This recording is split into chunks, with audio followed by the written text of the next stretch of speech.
कक्षा 10वीं विषय हिंदी के पाठ 5 जीवन का झरना पाठ से लघु उत्तरीय प्रश्न। प्रश्न 2। पंक्ति बाधा के रोड़ों से लड़ता का आशय जीवन को कैसे और कब कब प्रभावित तथा प्रेरित करता है, अपने शब्दों में लिखिए। उत्तर। जिस प्रकार झरने के मार्ग में रोड़े, पत्थर, जंगल, चट्टानें आती है, वह उनसे टकराकर भी आगे बढ़ता जाता है।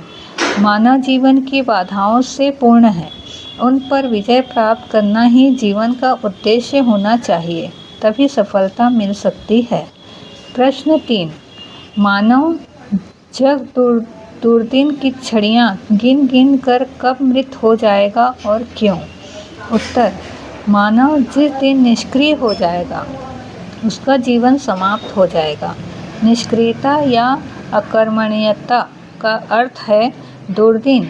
यह जीवन से दूर रहे, यह आवश्यक है। कर्मठता की कमी जीवन का अंत है। जब मनुष्य में कर्मठता समाप्त हो जाएगी, वह मृत हो जाएगा। प्रश्न 4।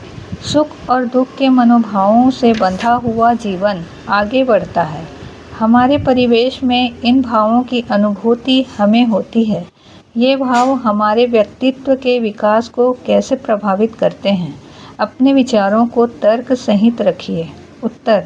कवि के अनुसार जीवन के दो किनारे सुख और दुख हैं, जो हमेशा साथ रहते हैं।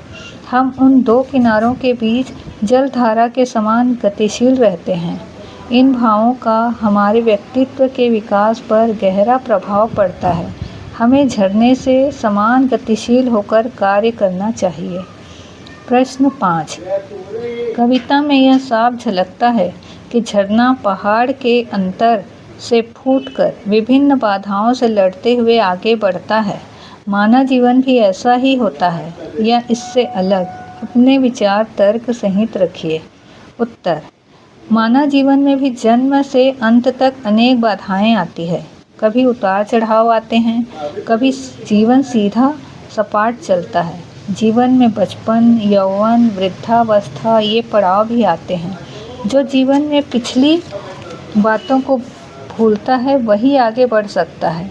जो कल का विचार ना करके कार्यरत रहता है, वही सफलता को प्राप्त करता है। संघर्ष जीवन की प्रेरणा है, यही कर्मठता की निशानी है।